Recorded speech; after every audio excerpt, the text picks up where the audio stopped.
One of the most frightening developments in the occupation of Iraq and the so-called war on terror is actually something that most people have never heard of.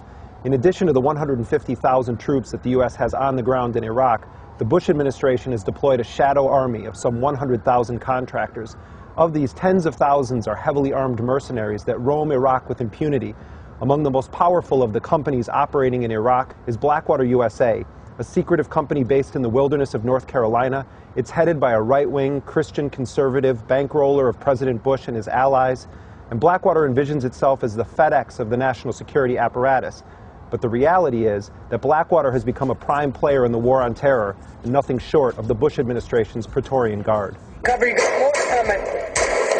Christ, like a fucking turkey chip.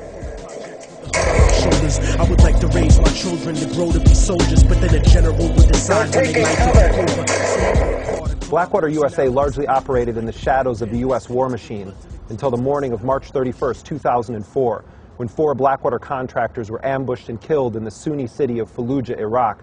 Their bodies were burned and dragged through the streets. 2 of them hung from a bridge over the Euphrates River. For most people, it was the first that they've ever heard of private military contractors operating in Iraq. That was the Mogadishu moment of the Iraq War. In many ways, it was the day the war turned.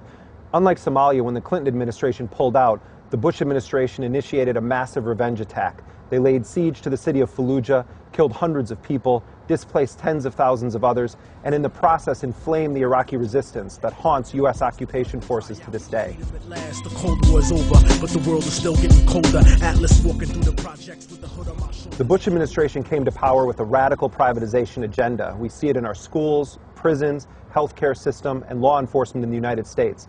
The occupation of Iraq and the war on terror have brought the greatest privatization of warfare in modern history.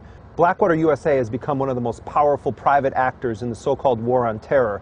It provides the Bush administration with an extraordinary amount of political cover. The deaths of Blackwater contractors and other war contractors are not included in the total death count, even though some 780 of them have been killed in Iraq.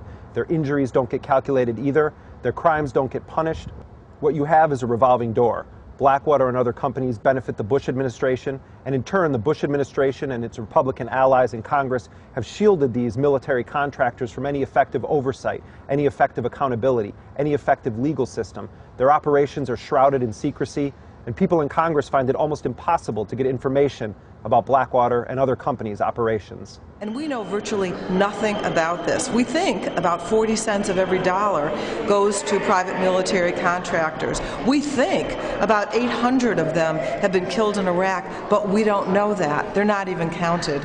And we think there's about 25,000 to maybe 40,000 engaged in military activities, in combat-related activities, but we don't know, and we can't find out.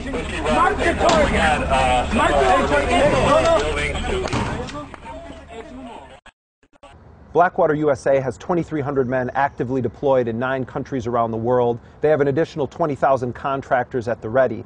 But while Blackwater has operated in Iraq and Afghanistan, the company increasingly has its sights set on deployments inside of the United States. Blackwater setting up a new facility in Illinois, another one in California. I was in New Orleans in the aftermath of Hurricane Katrina, and I saw Blackwater mercenaries speeding up and down the streets in unmarked cars, heavily armed with M4 machine guns, flak jackets, other weapons strapped to their legs. And when I talked to the Blackwater guys on the ground and asked them what their mission was in New Orleans, they said they were there to confront criminals and stop looters. To have mercenary companies which have operated in Iraq, Afghanistan, and elsewhere in the war on terror, essentially declaring themselves above any effective laws, now deploying on the streets of U.S. cities, should be seen as an ominous threat.